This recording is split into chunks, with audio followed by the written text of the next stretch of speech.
All right.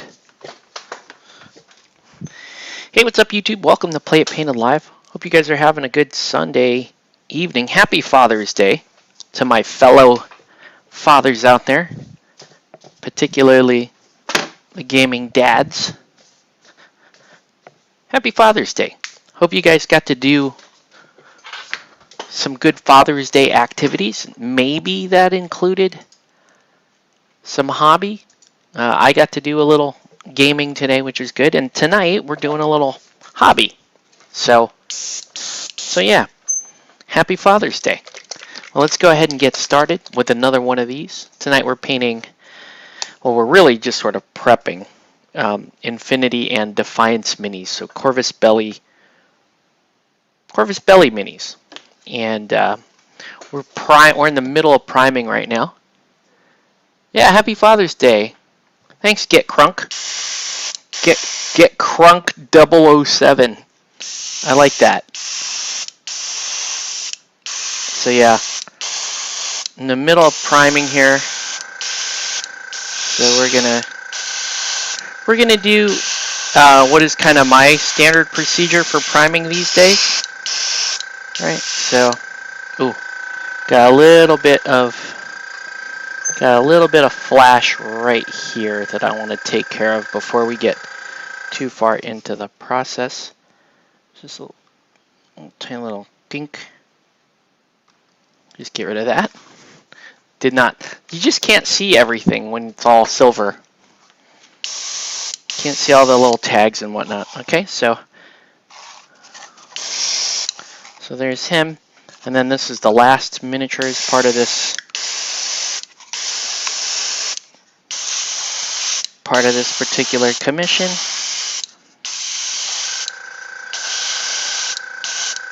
It's like an Ariadne mini. One of those big wolf minis. Hey, what's up, guys? That was my special day. It was pretty good. Can't complain. Woke up this morning and did some cooking with my son. We were cooking for my dad. So we made our special pancit Filipino noodle dish that my dad really enjoys. So my son and I did that in the morning, and then we drove out to Redlands and visited with my dad and his wife, and then came home and met up with Nelson, played a little bit of Batman. So all in all, pretty good day. Hope you guys also had a good Father's Day, however you were celebrating it. Yeah, cannot complain, guys. Doing pretty good. All right, so let me clear out my airbrush here. Had a paint day on Saturday. Do you use glass noodles? I do. I use the MyFun. I love the MyFun noodles when I make it. And I made a big old double batch, so they have plenty of food. My son loves this dish quite a bit, so I was able to make enough for him to bring home some, and he was eating his most of the day. Yeah.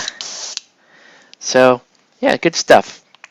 And I don't cook that often, and it's kind of a reminder that it wouldn't be such a bad thing if I did cook a little more often.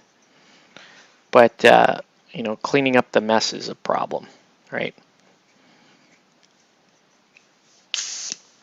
Yeah, got to do some gaming today. Played a little Batman with Nelson, and then right now we're working on this Corvus Belli. It's mostly Defiance, but there's Infinity kind of mixed in with it. And we're gonna so I did the black primer, and we're gonna use some Stynol Res white primer. And I generally don't like white primer. It tends to spit. So you have to be careful. In fact, what I'm going to do before we get into the white primer is I am going to give my cap here a nice clean.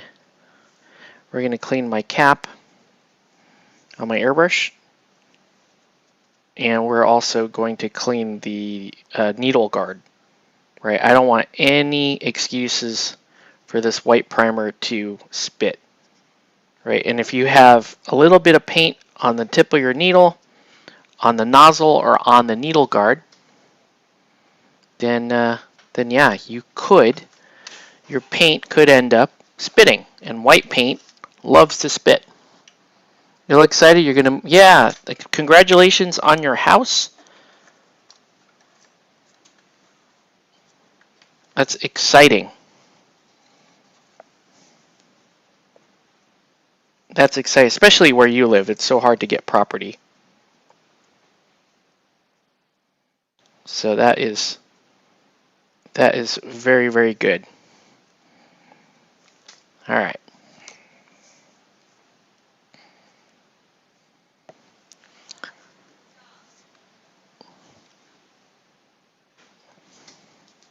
Nice. So I assume you're in escrow right now, right? Are you doing a 60-day escrow, 90-day escrow?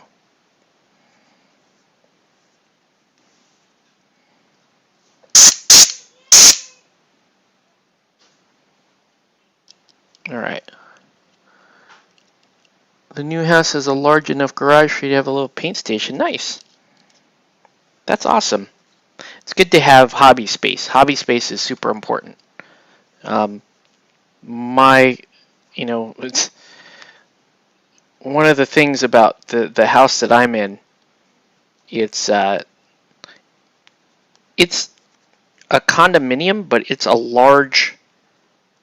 It's a pretty large unit, and the downstairs master bedroom, which is where I am right now, is a nice big room, and part of the reason why we bought this place is we wanted this to kind of be the all gaming room. So this room has, so it's got my paint station in it, it's got a custom gaming table in it, and then it's got all my hobby stuff in it as well. So yeah, and the other thing that's cool about it is it's got a separate entrance. So you don't have to go to the front door. You can, and this was actually pretty useful for when we used to do a lot more gaming over here. So my friends could come over, in the evenings and not disturb the family too much. So, and we talk about getting that back, maybe getting back to doing something like that. But with my kids as big as they are, then loving to run around, I think it might be, at this point, it might be too much of a distraction for them to try to go to bed and do their daily routines. But eventually, I think we'll be able to get back to it when the kids are big enough and they know, okay, it's time to go to bed. Don't mind the nerds in the next room yelling over dice rolls. Hey, what's up, Nelson, Jason? 60-day escrow, okay. Cool.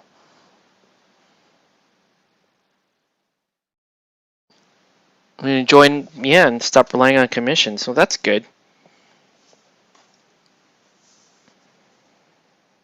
But if you still need stuff done, I would say, I keep a pretty full schedule myself, but Lex is going to continue to commission paint, and she's going to be back in town soon. I'm excited. She's coming back. This is going to be fun.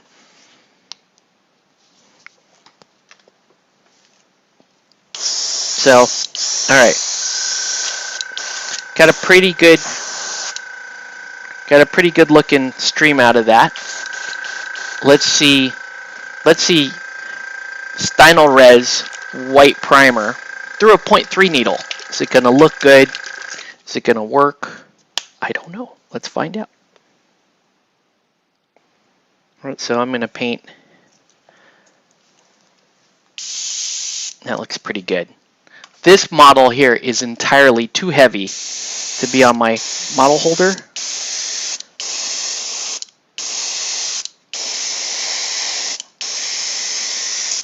Yeah, getting some spit. Even the mighty Steinolrez will spit the white primer. That's just what white primer does. White primer gonna white primer.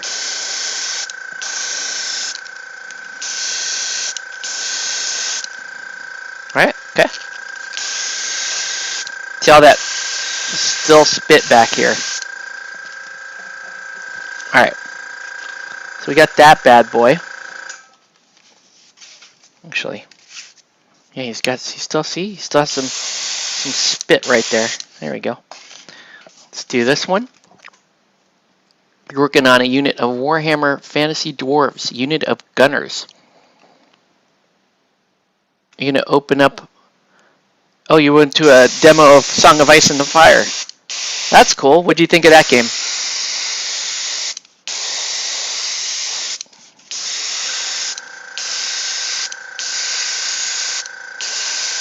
Oh, it's spitting. Look at that. So annoying.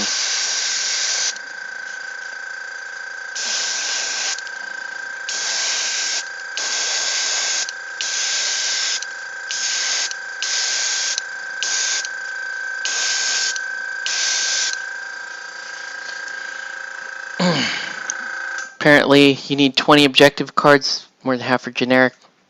Oh. I'm like reading...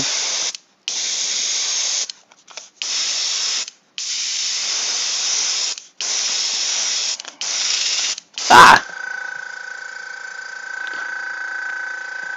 It's crunchy.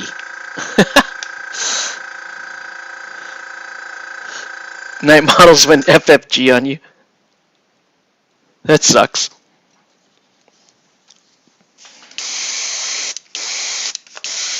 Yeah, I don't know. Song of Ice and Fire, it seems kind of cool. I don't really like rank and flanks personally. It's never been my style of wargaming, but you know, it's got some cool sort of board game trickery that you can play. You know, there's the on-board game of moving the units and attacking each other, and then the off-board game of where to place your characters and that sort of thing. But I don't know. The game itself, I feel I get it. You know, it's relying on the Song of Ice and Fire property, but to me, you know, I think that theme, that IP, would have been better served in a skirmish game. You know, a character-based skirmish game. Ooh, I've got some cloggy clogs.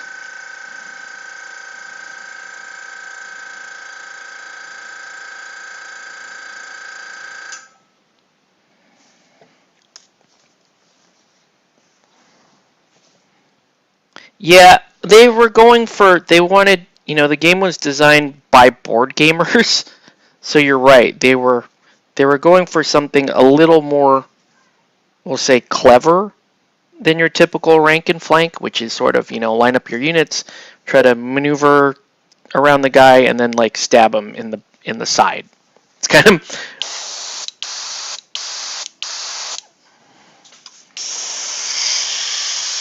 Oh man, I'm having some problems with white primer.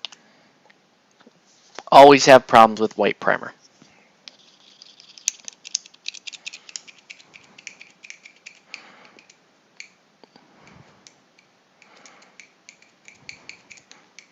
You can't play it tourney legal unless you buy more stuff or stick with starters.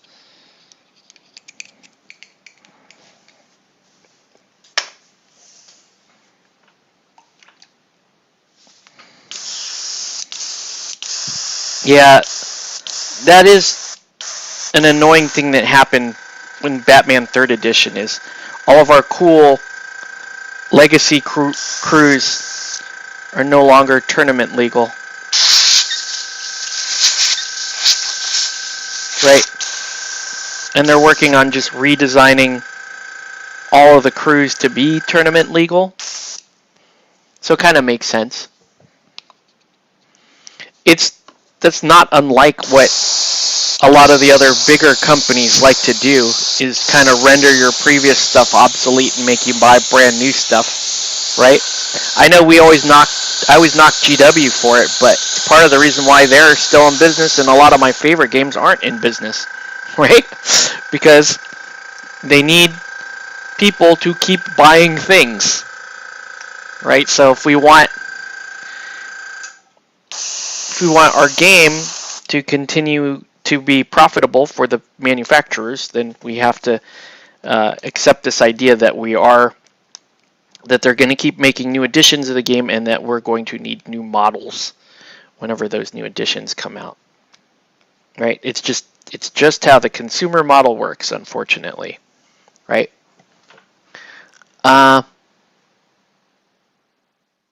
Like two more. We're going to do 2 more demo days and then talk about an onboard league. Yeah, Extra Life usually comes around November time period.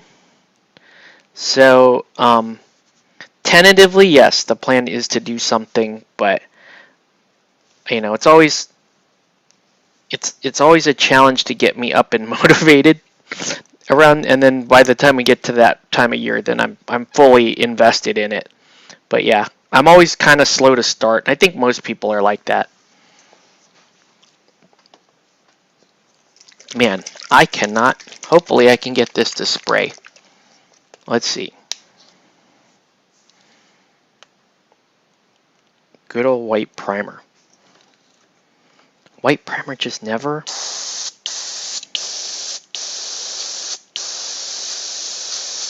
No, it's not.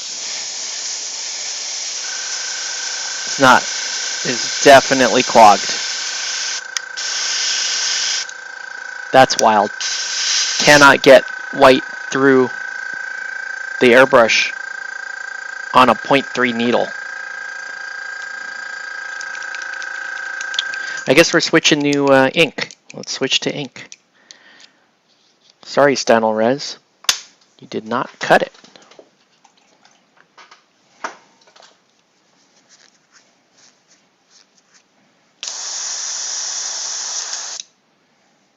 Yep. There's all this white primer stuck on the back side of that needle. Ooh, it's a big ol'. Okay. I'm gonna show you guys what this looks like. Okay, so we're gonna just pop that loose.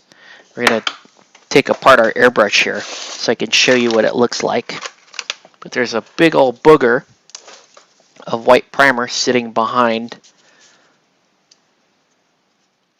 the nozzle here. Just to show you how easily white primer. So there's a big little ball there of black primer that's stuck to the needle. I'm going to clean that off. Look at this. I'm going to take this off. There's a little bit of white primer here. It's not too bad there. Right? A little bit. Not too bad. But behind this guy, behind this nozzle, is where we're going to find a bunch of paint. Right, so let me pull that out. And then if you look down in here, see that white? See the white right there? See how that all, see it? You can see that big old booger there. That's all the primer that got backed up in the channel. Now the trick is, how do you get it out of here without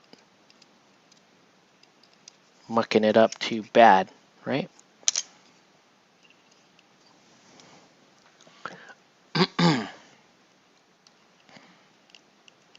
But yeah, Extra Life will be that time of year. Um,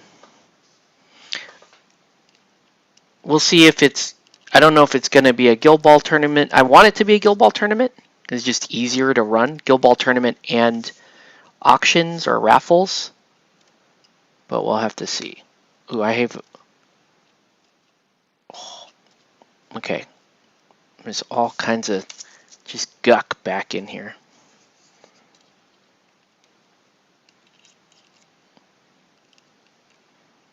Right, just trying to rinse all that out.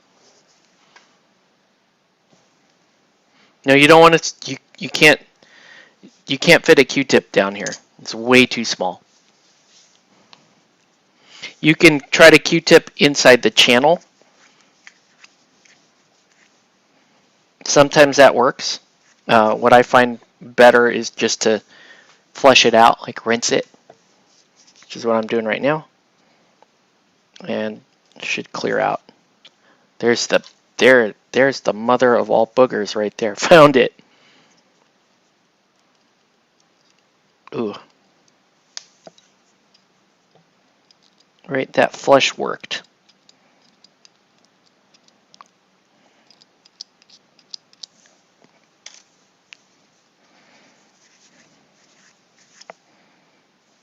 Let's, one more flush.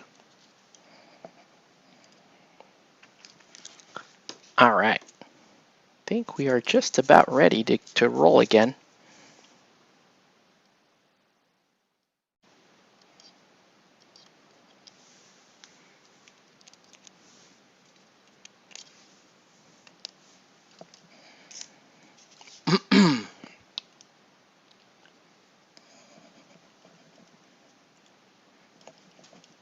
All right.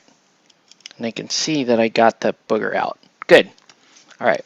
The other thing we got to check here is behind the nozzle proper. Try to fly down. Cool.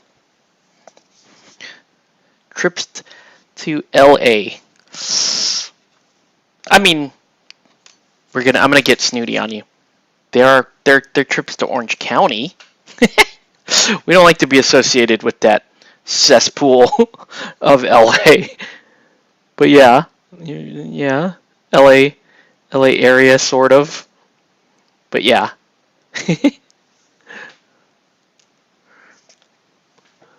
All right. Let's put her back together. Looks like we got the major booger out. So, question is now, will it perform?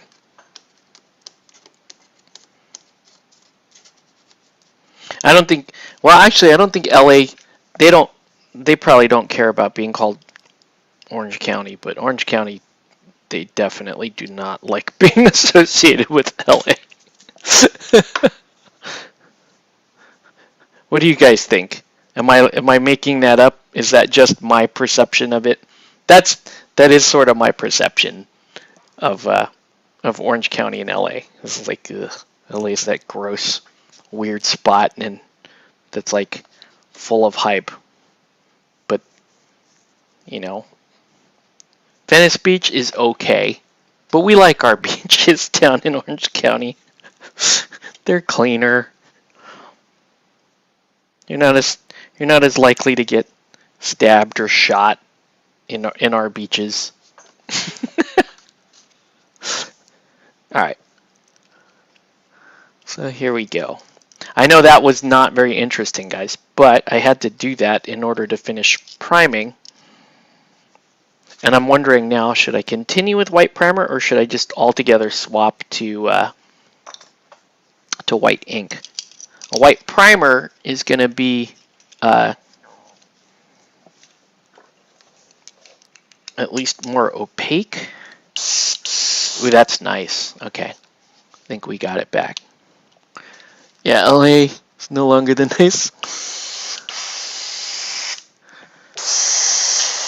All right. All right, here we go. Anybody else working on hobby stuff tonight?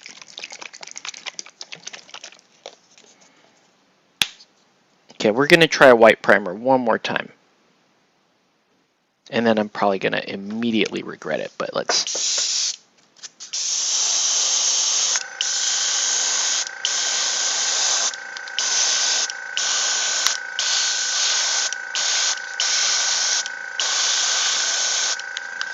Okay.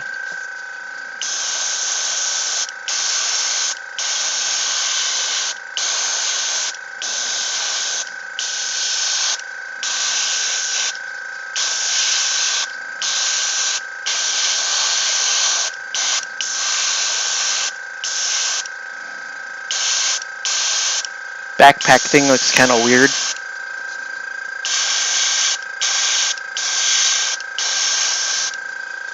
Okay.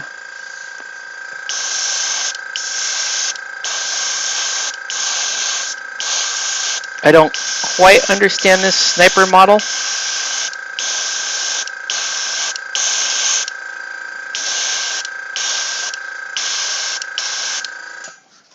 I guess that's a Defiance model. I don't know. Could definitely see a lot better priming white, yeah.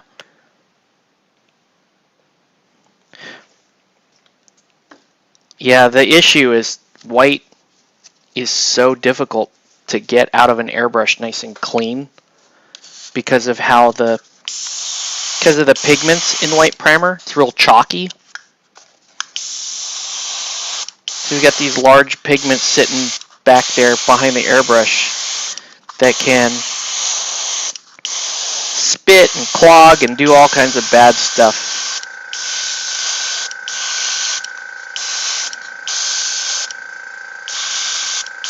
This is an old Infinity model, and I think it's awesome. I love this I love that model.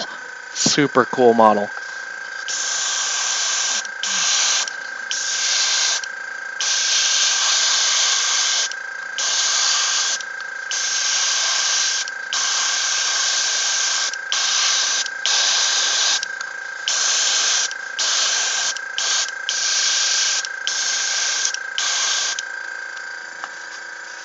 All right. Who else needed a little bit more? Okay. Let's give, who else needs a little bit more white? Maybe this thing.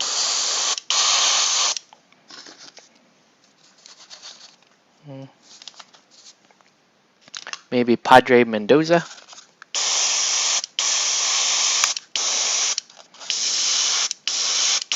All right, cool. All right, so let that dry for a second, and then we're going to do the final part of what I consider to be prep and undercoating. This is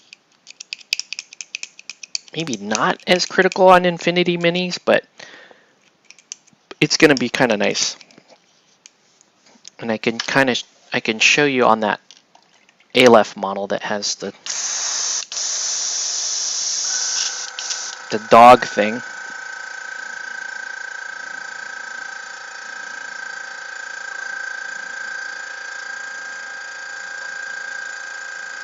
Because Infinity models have such like fine detail to them,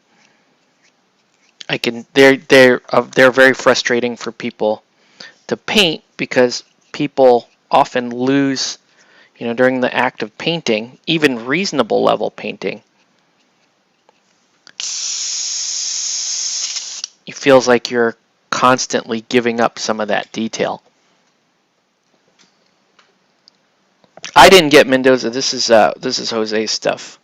So he has Mendoza.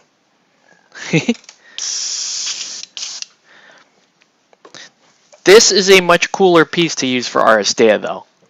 Don't you think? I think that was a radical improvement. Whereas the other, I forget her name, Shona Karana or whatever, the Infinity Shona is terrible. That model is just upsetting to look at. All right.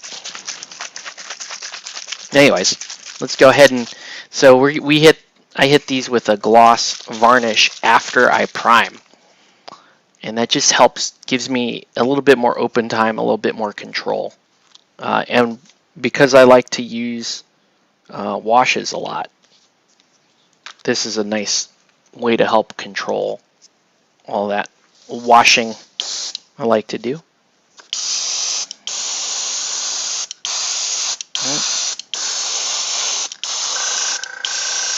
It's also kind of a nice save button after you've, right, because all that primer going down, that can disappear pretty quickly.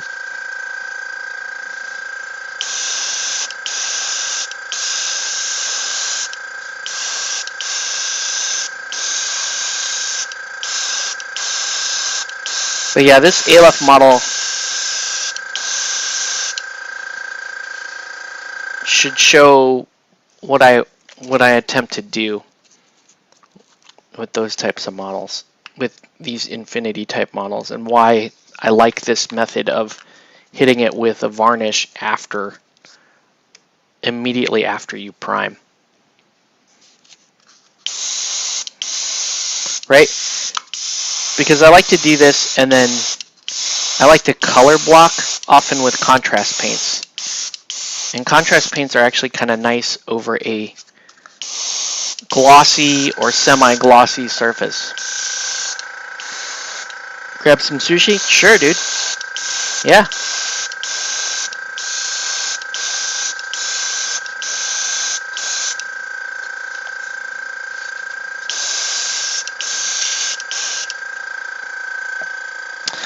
Nathan moved. Well, he's moving. He got a job in Ventura. So he is going to be leaving our immediate area and moving about 2.5 hours north of here. And so last night, we met up. This is kind of like a, congratulations and a sort of a pre-goodbye.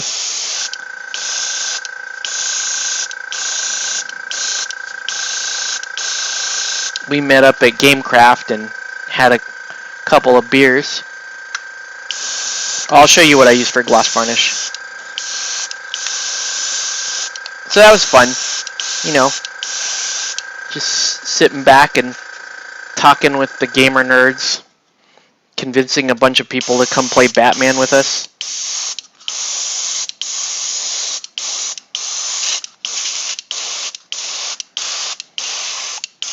And then this week I'm supposed to be teaching Aaron how to play Malifaux. So we're gonna have a fair portion of the Comic Quest staff down to play some Malifaux, which is cool. Yeah, good for Nathan. It was fun just to hang out. I've been bugging some of you guys to go get a beer, so I've been kind of itching to do that, and so it was a good little opportunity just to hang out for a bit. All right, I'm gonna clear out the airbrush here real quick, and then I'm gonna clean. Since you definitely do not want this varnish to still be wet when you start painting, okay? I mean, honestly, if I know it's good for me, I should probably just end the feed right here, because it is not a good idea to go into wet varnish. But let's hang out for a bit. We got stuff we can do. Don't worry. We'll build and do a couple of other things while we're hanging out here. Because there's a mini turn-in on Saturday when we're doing Malifaux anyway. So let's have a look. All right. So we'll move all these out of the way. You asked what gloss varnish I use. There's a couple that are good that you can get at the shop. This is my go-to, the AK gloss varnish. This is super nice. This goes through your airbrush nice and clean. It smells. It's not the nicest smelling thing. If you want nicer smelling gloss varnish, you can go with Vallejo. There's also... I also sometimes use Lucky Varnish. Now this is ultra matte, but I do have gloss. I think that's gloss. Yeah. But this is an empty bottle. I blew through that. These, I don't know. these don't smell much better, but yeah, if you really want the nicer smelling gloss varnish, get the Vallejo gloss varnish. But if you're at Comic Quest, you can just buy that. It's fine. Painting wet varnish feels like painting melted plastic. Probably. I've never done it, right? It's just not worth the risk, right? So I'm going to let those dry for a bit. But let's work on, I don't know, let's build the next mini of the month. And I've got this weird base here that has definitely seen better days. This thing looks fairly pitiful. It's like a forest floor base. Let's do something about that. Let's build this. This is the Comic Quest Mini of the month.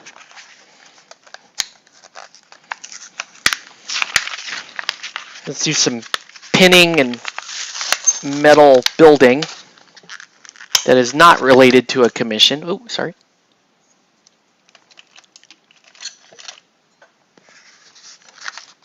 And then maybe, depending on when this is done, we can start painting some of this Infinity Defiance stuff. Okay, so Reaper Miniatures Snow Queen, like a Rasputina type model here. Oh, there's like a cool little snow ferret thing. That's kind of awesome. There's just a snow ferret? Alright, okay, metal poles and staves are horrifying. It's I love metal. I like working with metal miniatures. Actually, let me correct that. I like painting metal miniatures. I don't really like building metal. But what's one of the things that's really bad about metal is anytime you have to deal with a staff or a pole arm, that's kind of rough. I don't even know what. I guess that's supposed to be on there. I can't tell. All right.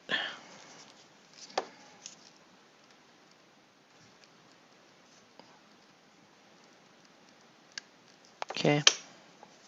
There's that. And then all those little metal tabs. So you're trying to do that without, you want to cut flash off, but not the finger. And then see if I can do this without, yeah, there we go. Just kind of wiggle that off as opposed to snapping it off. And then, well,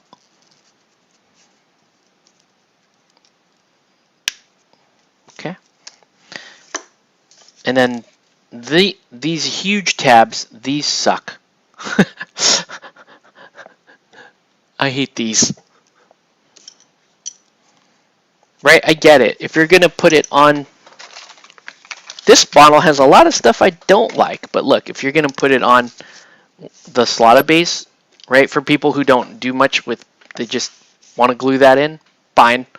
But I kind of hate that. So, and I don't know, it doesn't make the biggest difference in the world to go like that, but it just bugs me. So I clip it off. And I don't use the slotted base.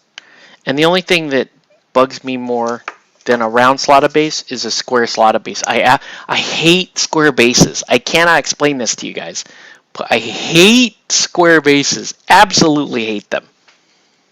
I just think they're an abomination that needs to be thrown in fire and allowed to die a horrible death. Why do I why do I torture myself? I just it's weird octave things. I don't. There's very specific bases I like. I like round lipped bases like that. That's what I like because they're easy to stamp. They look nice, even if you don't do the best job stamping. Um, and they just look. To me, that looks better on the miniature than than to see your miniature kind of sitting on a block like a square block. It just bugs me.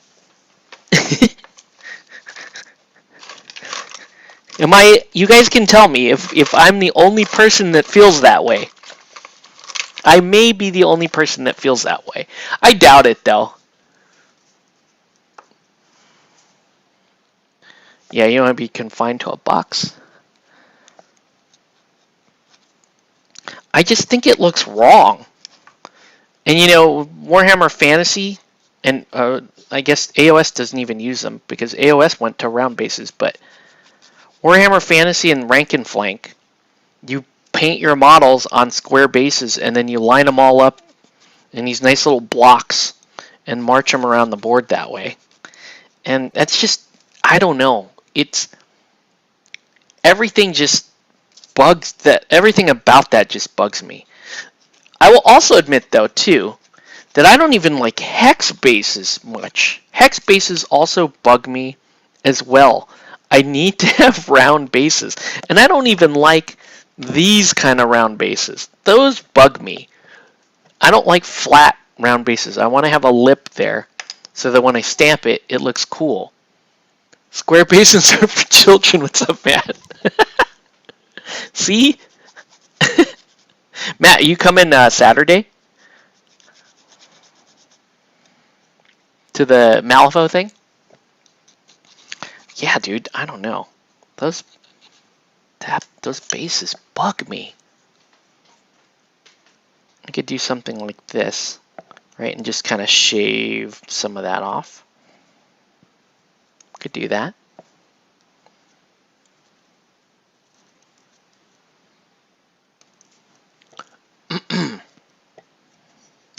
I don't know. I like what I like. Maybe I'm just too particular about my minis or whatever. Yeah, I probably am. I'm probably particular about my minis. Sweet, you're going to be there? Sweet. Get you back on the Malifaux board, man. Good.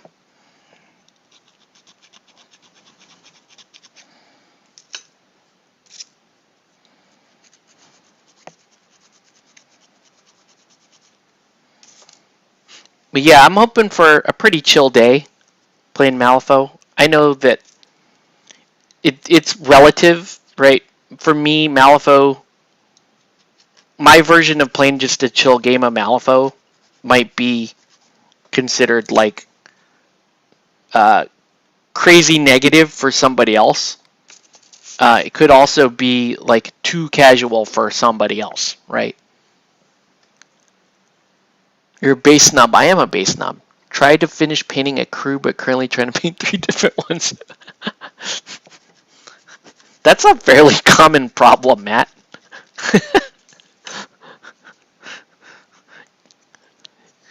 Damn gamers always have that problem. It's like, oh, and I am guilty of that too. Nearly bought another Batman crew today for no reason. Literally no good reason. Alright, so we could go like that. But this base is actually kind of bad because it's got a branch in the center of it. Right? It's actually kind of bad. Alright. So that's her foot right there. So let's put the pin where her foot is.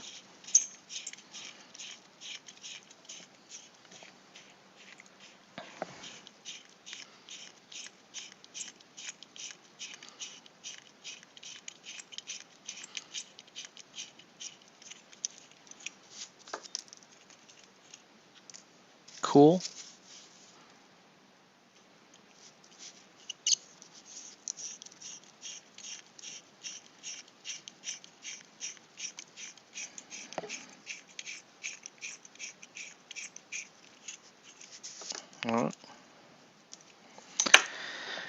Okay, you literally bought Lord Cooper for no reason. Nathan was bragging about Lord Cooper to me last night. He's like, Lord Cooper, he's like hunters. I can force people to do things. I'm like, okay. Cool.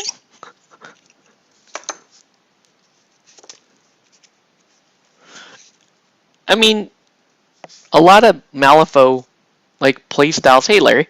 A lot of Malifaux playstyles are trolly. Let's just be honest about that. And I tend to enjoy a lot of those trolly playstyles. So I get that.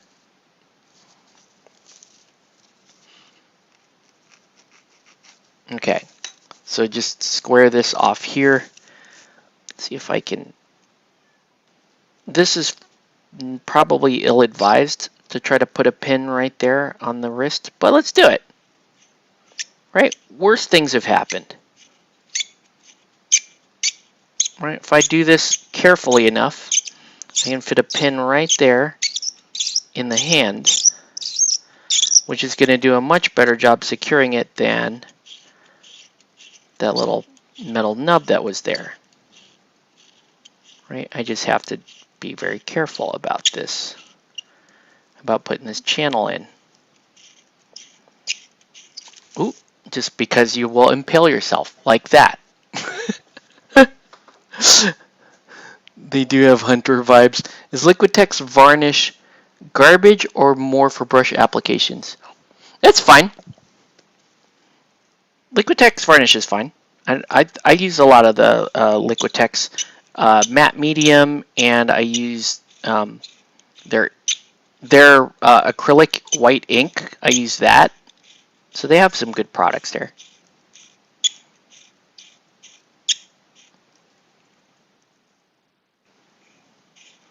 Okay. What a nice sound these little things make.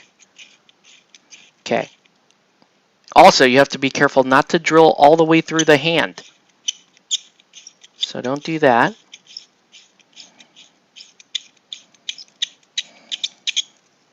It's pretty good. I think I got a pretty good channel sitting there. Let me see if I can go. Let me see. Larry, what are you working on, man? Happy Father's Day, Larry. And the rest of my dads out in the chat.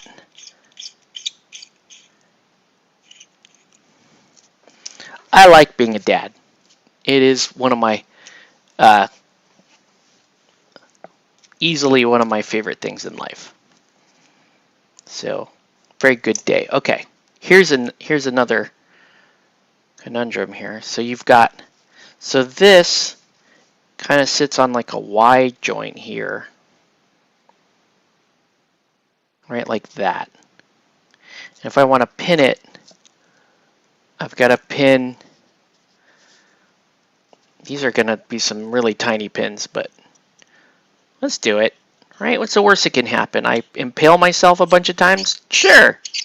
Sounds like fun. And you guys get to hear this nice like squeaking.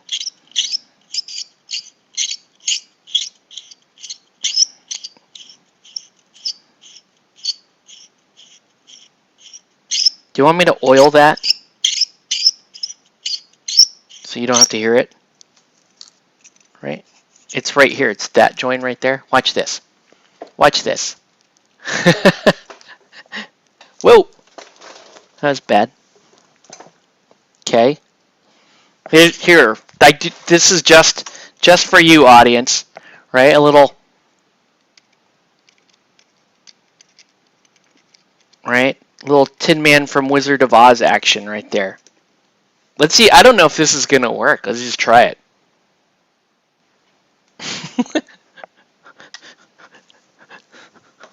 Never actually tried to stop that sound on my pin vise. I don't know. Maybe it works. Let's see. I mean, that is how that's supposed to work. Oh, why did I, like, wow. I really kind of missed the mark on that one.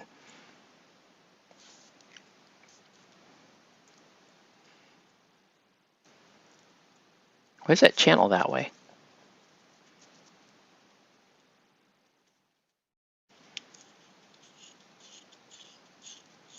It's better.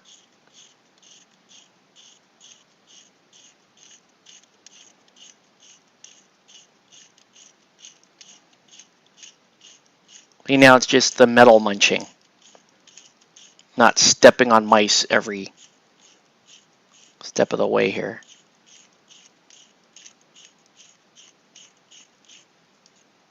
Ah! What do you know? What do you know?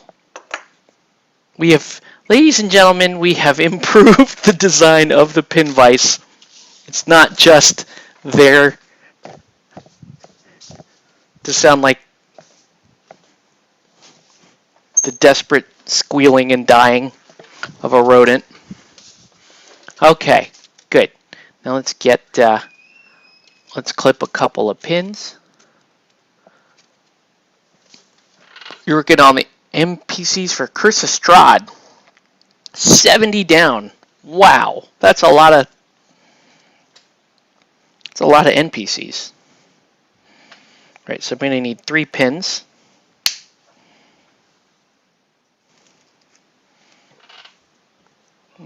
There's one.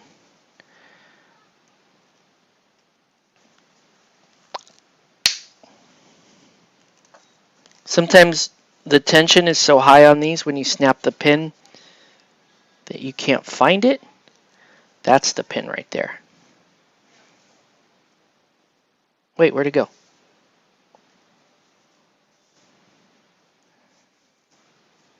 There's the next one. All right. And then the one for the foot, it's got to be a little bit longer because it's got to go through part of the base. Where'd it go? Oh, man. Sometimes you just lose the pin, like I just did. Let's try it again. There we go. All right. So 3 pins. Oh, that one's not long enough. Hold on. Need a longer one.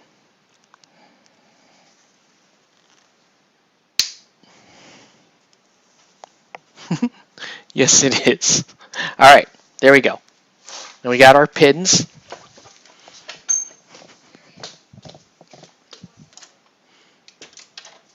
So as I get older, this fine manipulation gets a little harder. But let's do it.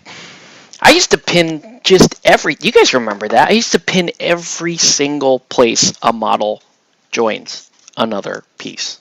And I used to like pride myself on that. So this is the super tiny pin here. Oh, am I out of glue?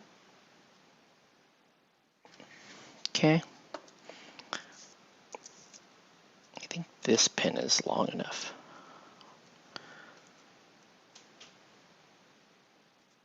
Okay. You see that little pin right there? Make sure it doesn't pop out.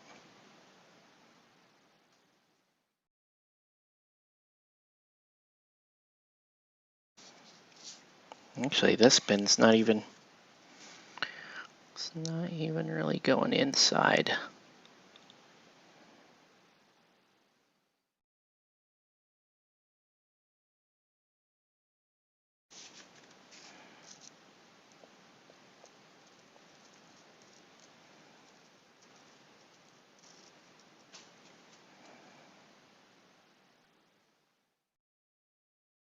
Okay, so there's that. And then the next pin goes here. Don't know what gloss pouring medium is versus gloss varnish. Well, Matt, you can explain pouring medium versus gloss varnish, right? I don't know. Do you use gloss pouring medium?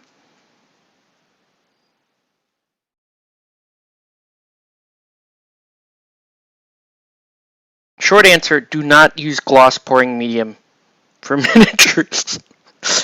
Is not for that. that's not going to work.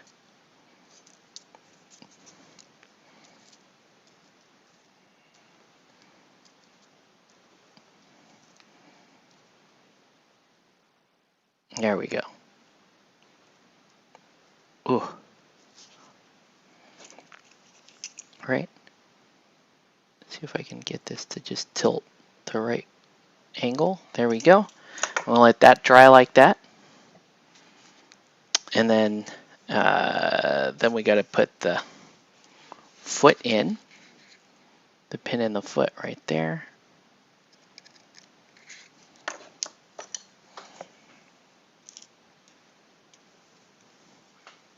Okay. Okay. Now we're going to drill the other holes.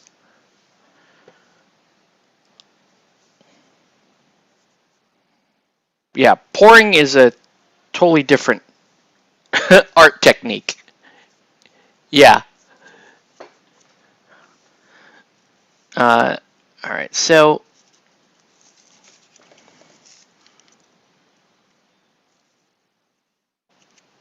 let's drill that in here.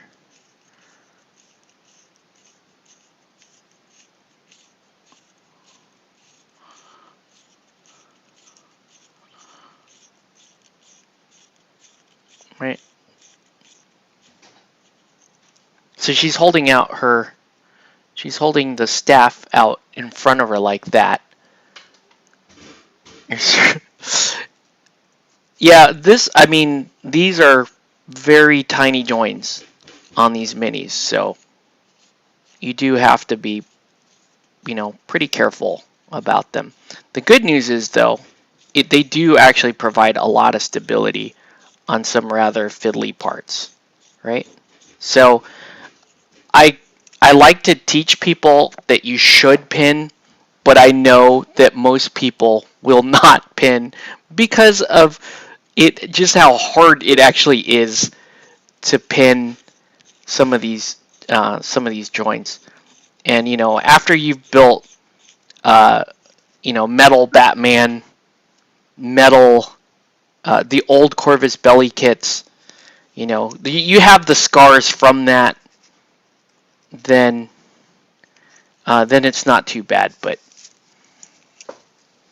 it can be a very harrowing experience for people. All right. So I'm trying to. This is why I do not like angled cuts like that, because they are extremely hard to pin and mate. Like extremely hard. Right? I can't even get a good bite with the vise on this weird angle.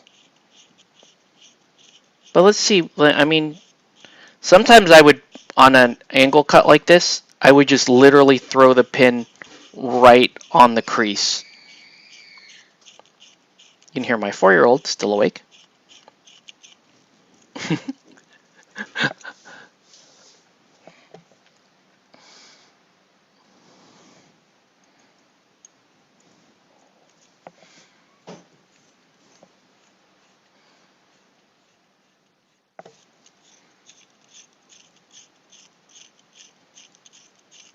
I don't know if that's going to mate up, honestly. I mean, that does appear to be the right location for the pin.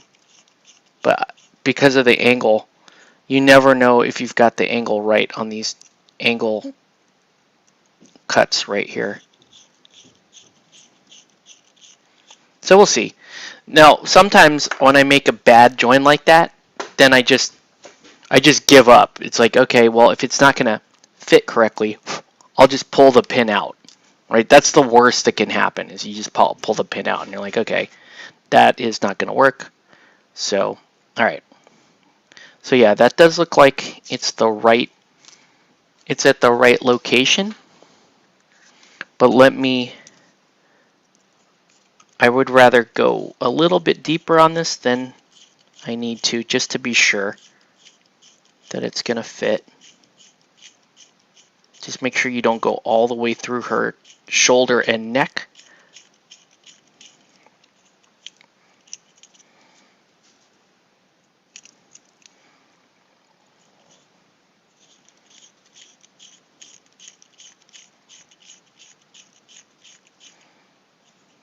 So we went from the previous mini of the month was that big old giant, that cloud giant. Now we're back all the way back down to little tiny people size.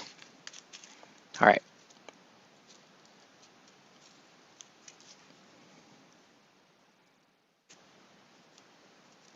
I'm just not convinced that that is the, there we go. Let me hold that in place. Damn, I actually did nail that angle cut. Look at that. That is not bad. That was pretty damn good pin placement.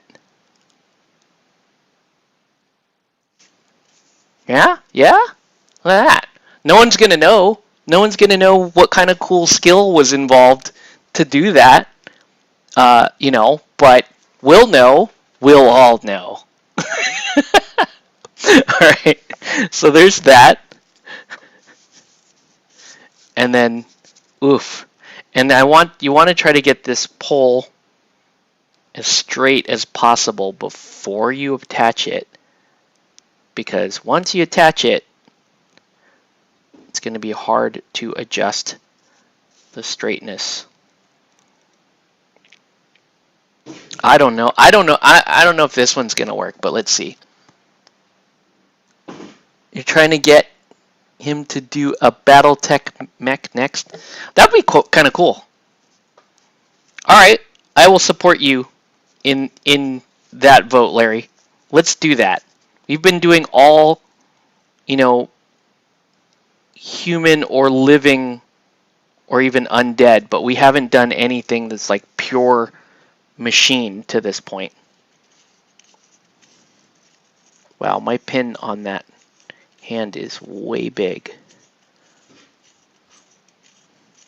I really don't want to go much deeper than I am here.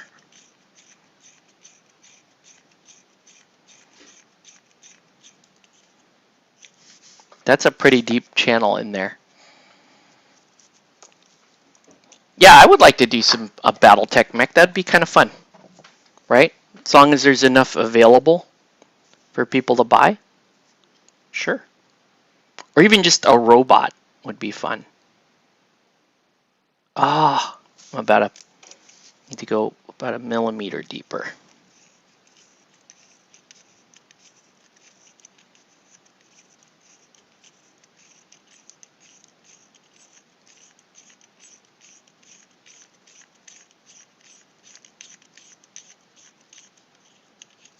All right. Let's see.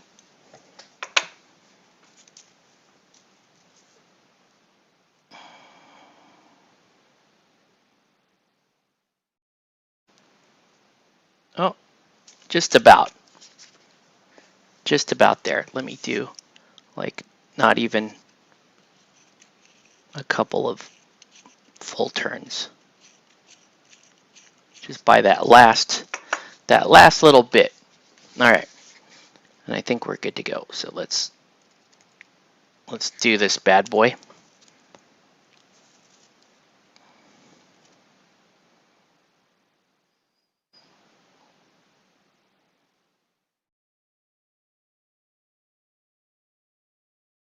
What's cool about this is you can put this at an angle, right, to give the model a little more interest.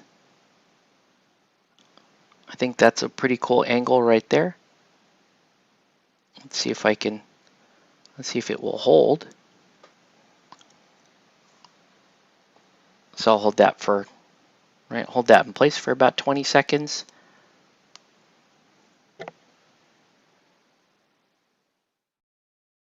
I don't know. There we go. What kind of, okay. So actually, maybe we should tilt this a little that way. There we go. That way we get the detail of the hand that's up past her head. That's kind of nice. All right, let's buy a little, let's buy a little insurance. I just don't want this to move for the time being. Let's do a little insta set on it. Right. Get that to lock up right there. Okay. And with this little ferret guy. All right, and then the idea here is you've got these nice little leaves here, so I can attach her to the base right there, it looks like. So now I drill through here.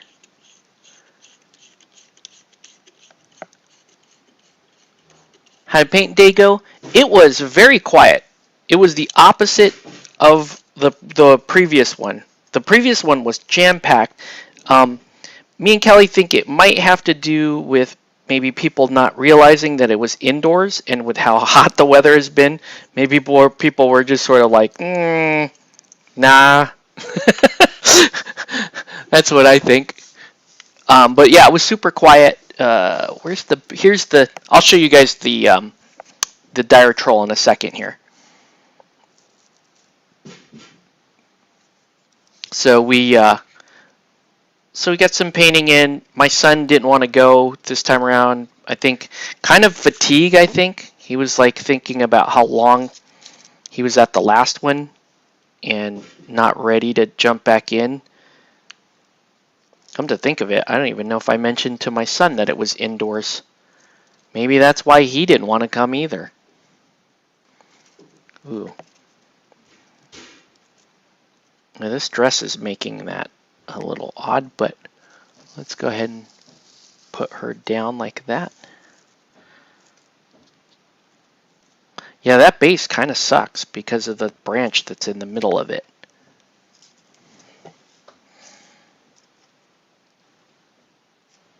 It looks like she's... Maybe I just don't put her on that base. This base, or I put her on maybe on the opposite side. Let's drill a hole in the opposite side of that base and see if she fits any better that way.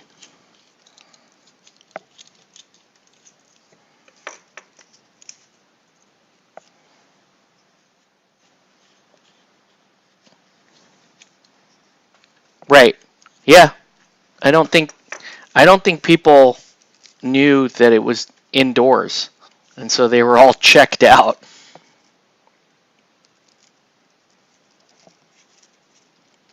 All right. Maybe this works a little bit better. Okay. Yeah, that's gonna work a little bit better. She looks more like she's standing on the base, and then with that hole there, I'll just plug that hole up with some plastic putty.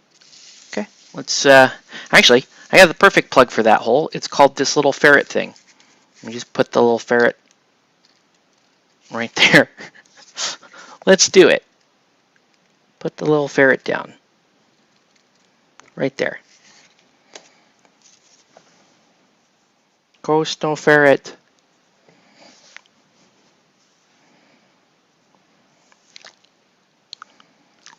I'm not sure why.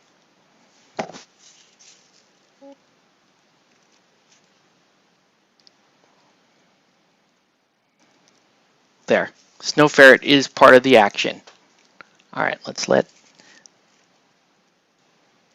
that dry. Set that aside for a second. And then let me show you guys what the dire troll looks like. Or at least I'll show you what I painted yesterday as the dire troll.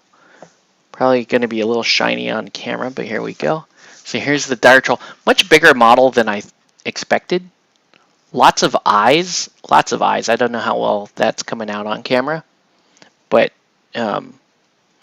fun model, obviously. Right? I like all the heads. There's faces all over it. The arms. There are 4.5 arms. I'm calling that a half arm. That grows out that way. But yeah, fun model, right? My son, I picked up one for my son so he can paint one. So we'll let that be like that. Yeah. So Yeah, it's that was the dire troll from yesterday. Let's look at this. What is this thing? Yeah, it's creepy and awesome. Let's get all the shavings off of there. All right. This looks like what is this? This is Andromeda of the Steel Phalanx. And there's only 2 little parts of skin on her. But let me we're not going to paint this model like too much tonight, but let me show you kind of how the color blocking and stuff would work, right? So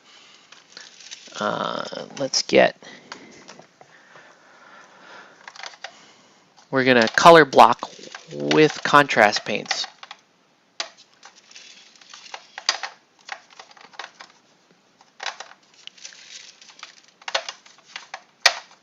If I can find the one I need.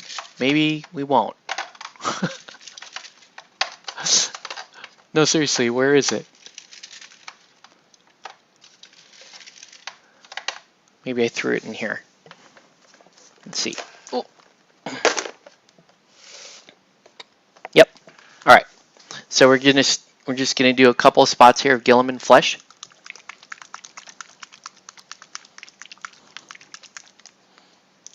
They weren't mentally. Yeah, maybe. It is kind of a trip when you go. You know, the first time you go in and you're like,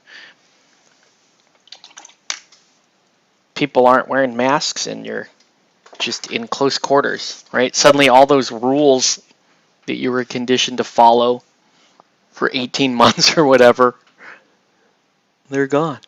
All right, so just a little skin there. You can see because of the gloss, it stays open longer. Like a lot of times with contrast paint, that's it, you're done, right? The minute that goes down. But I was able to work that a little bit. And then there's a tiny little midriff here. Right, but that gloss varnish just helps the whole thing kind of go down smooth. And with some of these contrast paints, especially the skin tones being very unforgiving, you want it to have a little bit extra open time so that you can put the paint where it needs to be. Right? Maybe you didn't see any of that on camera. I don't know. But you will see this next part. Okay. So how do you keep all that super fine detail on the face, especially since I've gloss varnished it? It seems counterintuitive, right? It seems like maybe I killed a bunch of the detail by doing that. And in some sense, I actually kind of have.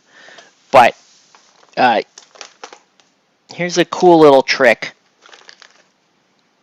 So tomorrow, if you guys like this trick, you're going to go down to Comic Quest and you're going to buy this navy gray. Okay? You're going to buy, someone that wants to duplicate this trick is going to buy this and they're going to buy this. Okay? So we're going to take this navy gray. These are the shaders that I think are awesome. Awesome, awesome product. So I'm going to take some of that navy gray, just straight out of the bottle. Just put a little down on my palette here. And this stuff is like cheap liner. Okay? I know I always rave about Armor Wash, but look at this.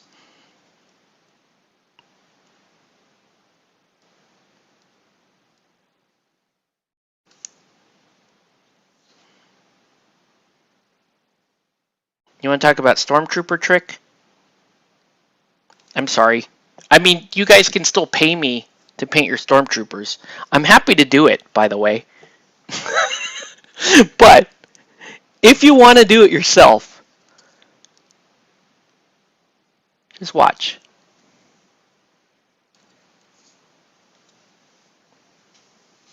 I'm giving up almost no white to do this.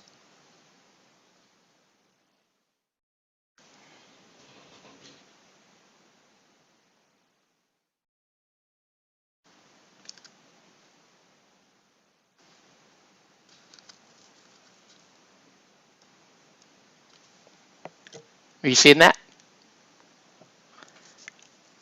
Okay, let's keep going.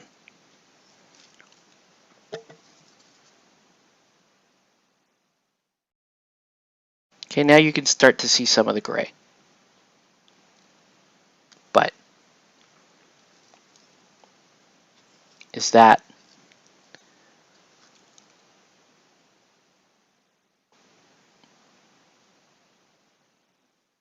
right? You want to talk about catching the little detail.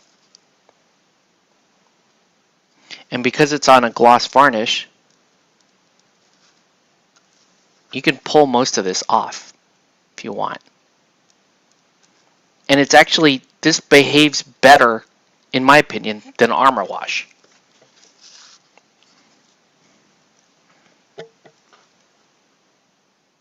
Right? It still gives you the line in there. It still gives you that nice detail. But it's not, nothing is getting stained like black. Right? You see all this? Remember all this little detail here on Infinity models, which kind of sucks? And people, you want to capture that because it's cool looking, right? But you don't want to actually paint that. It's a nightmare.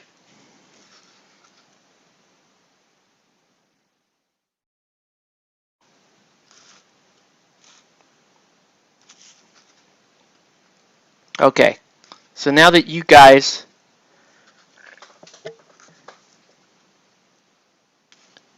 see that, know how to address really fine detail like that, okay, go to CQ, buy that, buy this. Stormtroopers done. No, wrong. Pay me to paint your stormtroopers. It's really hard, guys. Don't do what I'm doing. But yeah. Right? It's just like, so what you could do with Infinity models, because they have like that level of detail, is you literally just color block and you hit it, because it's got the gloss protection on it, you hit it with that after. Right? Right, let's say I just, there's this weird little cap here. I'm just going to paint the cap and get the shader to sit underneath the cap. Right? See how easy it just picks up? This shader stuff is so good. It just picks up.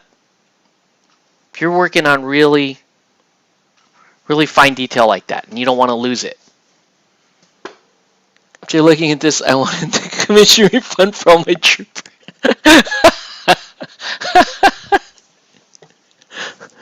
Hey, shh, shh. Now you guys can all go find someone and say, I'll paint your stormtroopers.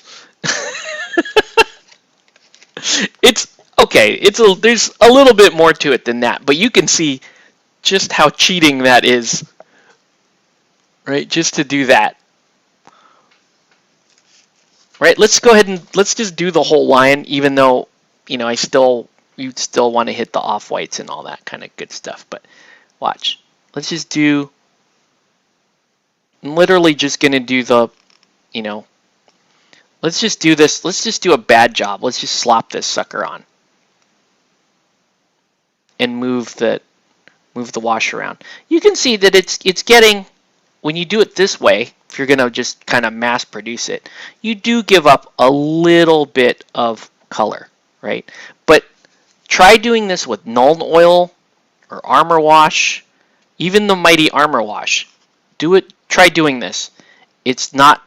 They're all going to be darker than what you're seeing here, right? They'll all be a little bit darker. Like, that's still a great base, right? You can still look. I'll just do the whole thing. You can still color block that very easily, and now you have a full-on guide on where to paint what color and where, right? And because this is an Aleph model and it's mostly gray, white, and bone,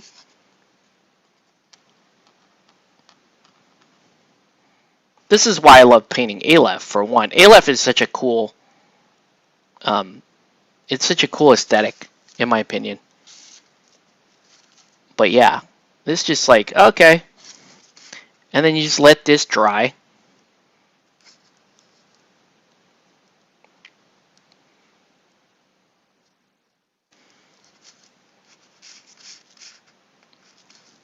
Right? Yeah? Huh? What? Yeah? You tried it and it stuck, right? Yeah. Okay. Don't. Shh. We're only. You guys are our faithful viewers. We will not share this with people outside of the stream. But yeah. Okay. All right. Once again, this. Okay. Good. If you don't like white primer, go black primer. Right? Go black primer or gray primer. Gray primer is also great. Don't underestimate what I just knocked off the table. Hold on. Fell off the giant spinning tower. But yeah, gray primer. You can go gray primer, and you can use white ink as well if you don't want to use white primer. I don't blame you. White primer is a pain. All right. You want to see another example? Let's do another example. I don't know.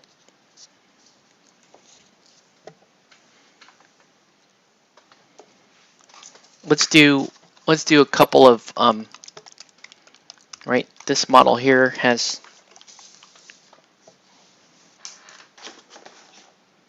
just a cool model. She kind of has the exact same two regions exposed. Base and midriff. All right, so again, because it's gloss, put this down. You can see if I was going over a standard primer right now, I'd be done. I couldn't do this. I couldn't put that exactly where I want it to be.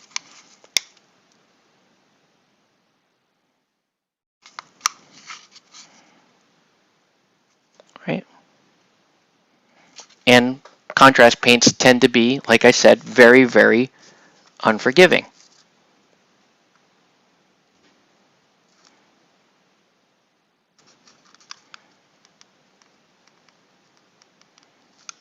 Okay. There we go. All right. Now, we can do the thing, even though this model, well, hold on. Hold on. Let me just do a couple of more skin things on guys. Let's do Father Mendoza's face. Right?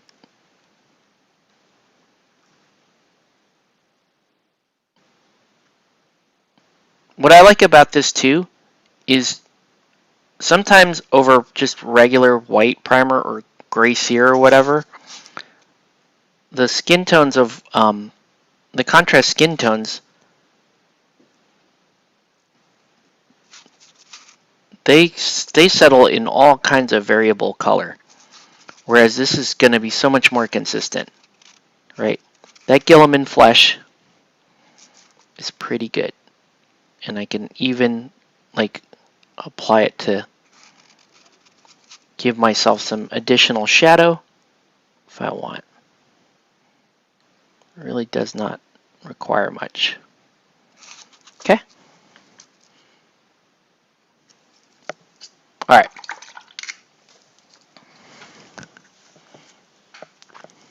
What contrast color is this? This is what we affectionately call girly man flesh. All right. And all right, we don't know how we're going to do Mendoza's armor yet, but we do know we want to see what it all looks like, right? So, yay, let's do this. Let's do the thing.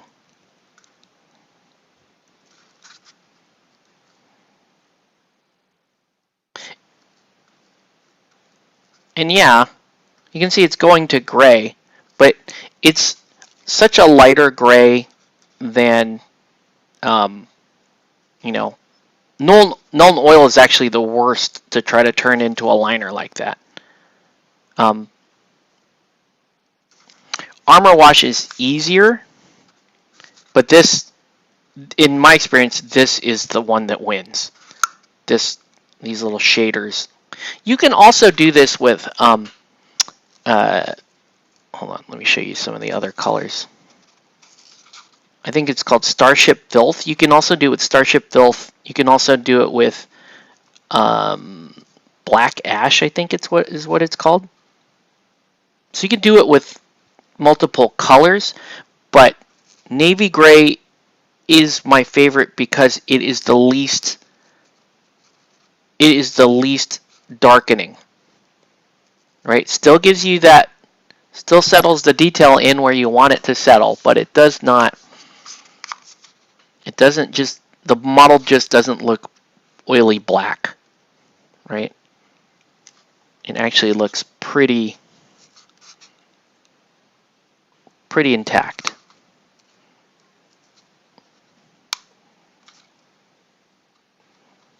And you can even, once it's lined like this, you can even glaze your way out of the model, like glaze your way the rest of the way home with maybe a highlight or two. And then, you know, then the job is done. And you know, and you or your client gets the model with all the detail that they were hoping to retain on that. So you're saying this actually beats P3? Yes, it does. I am saying that this, in my opinion, is a better way to go about your pre-lining than P3 Armor Wash. I know, right? I was like swearing up and down how good P3 Armor Wash was. But like even that, even the mighty P3 Armor Wash loses out to this technique.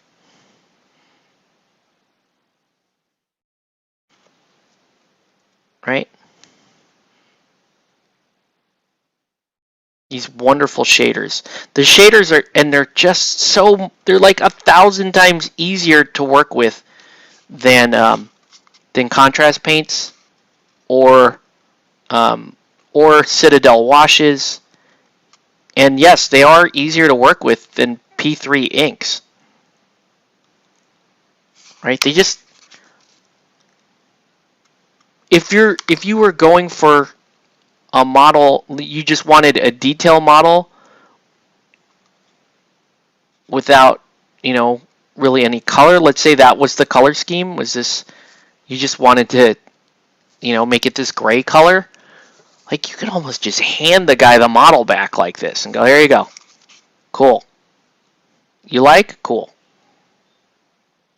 All right.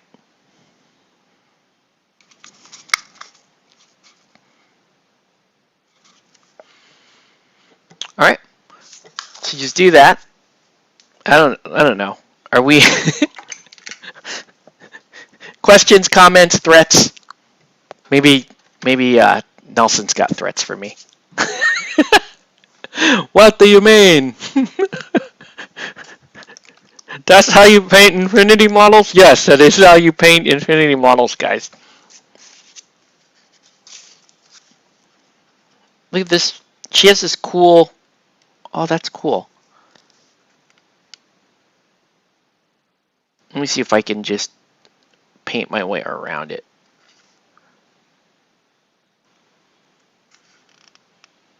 I think she's supposed to have like purplish skin, but she has that,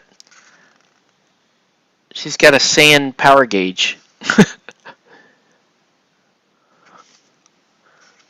That's what it looks like she's wearing there.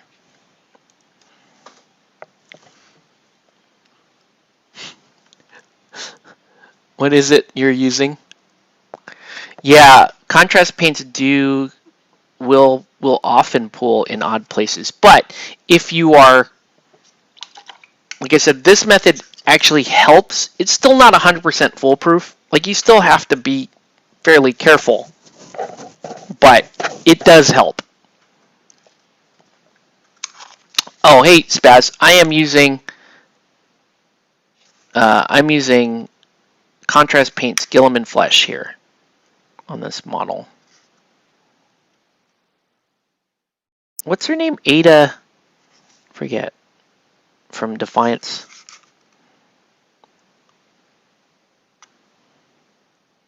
She's like the smuggler. I don't remember what else other parts of her are skin, if any.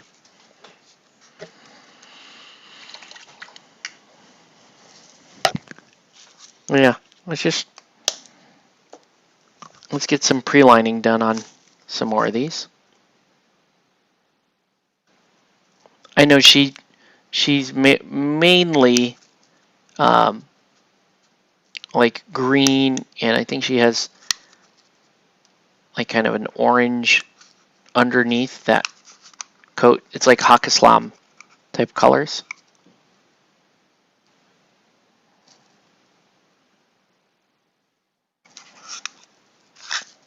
But yeah, you can see in this case the zenithal prime kept the lower portions darker. You know? Okay.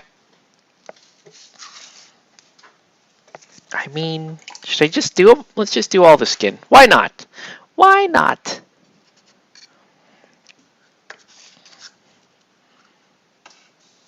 I think these are supposed to be like purplish though, right? I don't know. So you mix a gloss varnish with the wash? No. You just, after priming, you hit the model with the gloss varnish, you let it dry, then you hit it with the wash.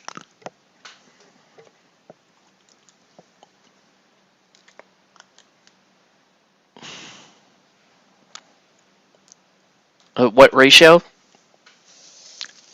I'm seriously just using like straight out of bottle. Package consistency, we like to say.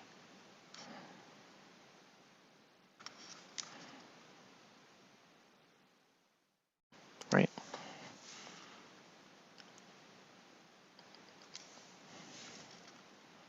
Now with contrast, you're still going to have to clean up spots like that did not, right? That kind of spilled over. How's it going, Chris?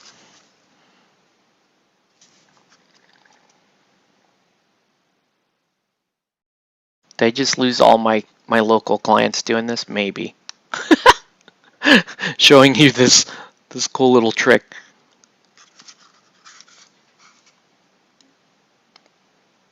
Probably not, though. It's still, I would encourage you all to learn it and to paint this way, but it still requires just a little bit of skill to do. Yes, emphasize let it dry. Yes, very, very, very important to let it dry. All right. All righty, sir. So, see the little eye there. I know I want to go in and paint a color on that eye, but let's at least outline it.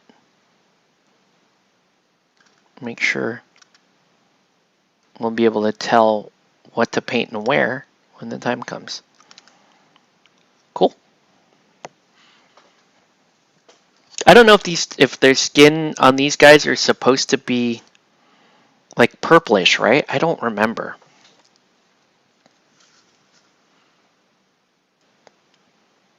I don't quite remember.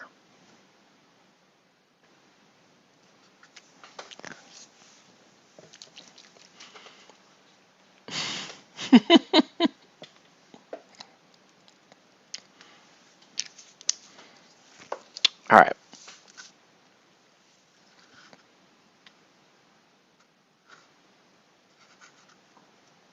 But yeah, it's just nice. You just get, especially with, look at this like insane level of detail on the model.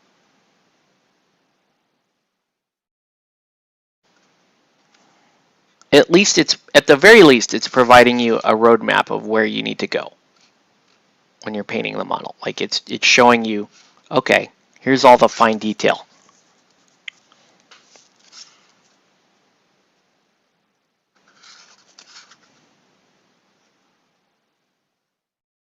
I don't know if this backpack's on right. Probably not. It doesn't look. I'm going to have to go back and look at the model and see, or look at the artwork. I don't know what this model is. I know it's from Defiance. I think we fought this model a couple of times playing Defiance. Right? Pretty sure I became War and killed this model one time, maybe more.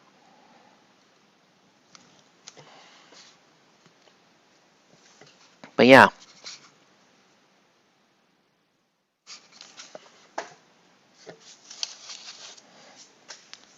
I mean, you still have to be able to go in, paint the details on the faces and all that other stuff. But yeah, that gets you a fair bit, like, you know, that's just a neat little trick to help you, like, find your way into a highly detailed project like this, right? Just to be able to go, oh, okay, here, blueprint, whoop, okay, and you just do that. And you're like, oh, okay, look at all that detail that just showed up. How am I going to deal with that, right? Because you're still going to have to put color down, but now you know that there's all kinds of detail that ideally when you add color, you don't lose all this detail that you basically just went in and lined. You just lined all that detail on the model.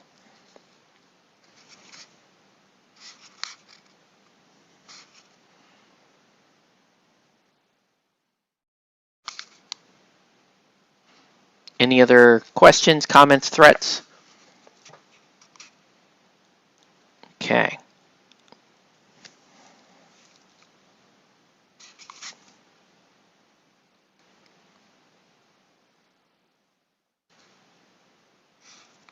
But yeah, that certainly, you still have to go in and make sure you don't want this stuff pooling.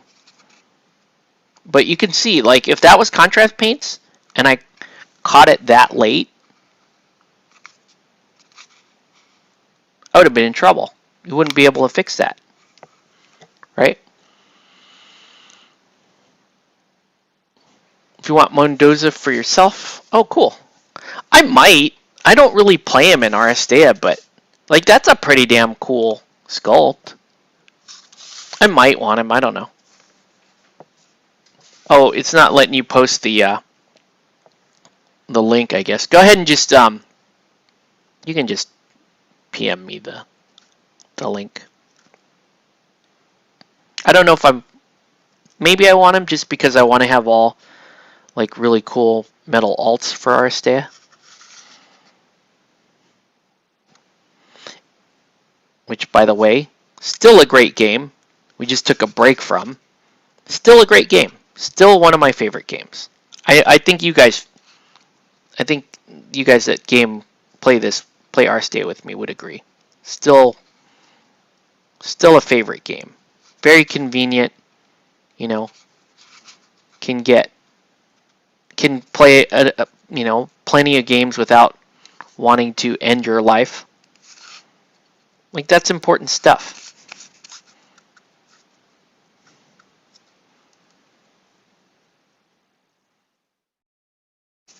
Okay. Right. But yeah, I mean, it's not, this is how I prep an undercoat. Right? This isn't enough of a trick to get you to paint a nice model, but it definitely helps. All right. It is 10:43. Let's see. Yeah, go ahead and just post the link in the chat.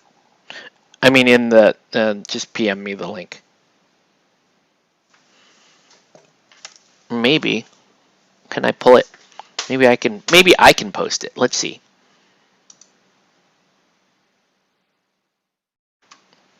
I'll try posting it.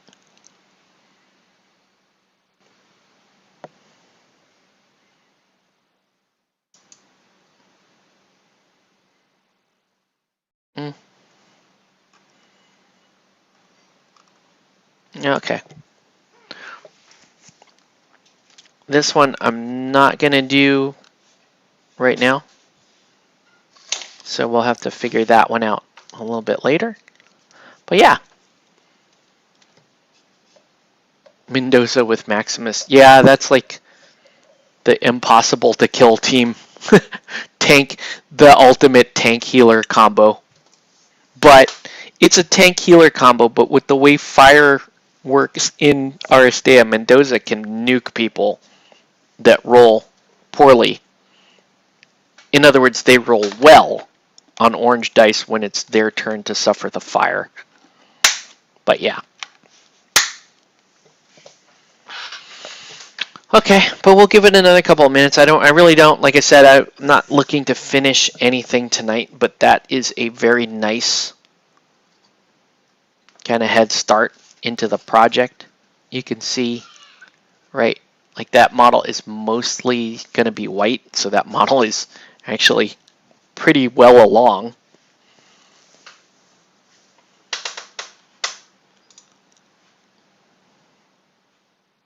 Well, yeah, that's not bad. I might have to get into it. We'll see. But okay, guys. Well, I guess that's about all the painting I can do tonight. I mean, I could prime her, but it's all good. I got a 4-year-old here who is still awake, so I got to go back to being a dad. So let's do that. But yeah, just wanted to say Happy Father's Day to all the dads out there. And if I don't stream for the next couple of days, check us out on Twitch Wednesday night for our movie night. It's Lex's turn to pick, so I'm sure it will be better than that Cannibal Troll movie I picked. Let's see if it posts. It does post. Look at that. You can actually get the link there as I posted it. So, anyways, that's going to do it for this stream. Want to thank everyone for watching. Once again, happy Father's Day to all the dads out there, and hope you guys had a good weekend. Check us out Wednesday. If not, hopefully we'll see you Saturday for Malifaux at the shop. So, anyways, talk to you guys soon.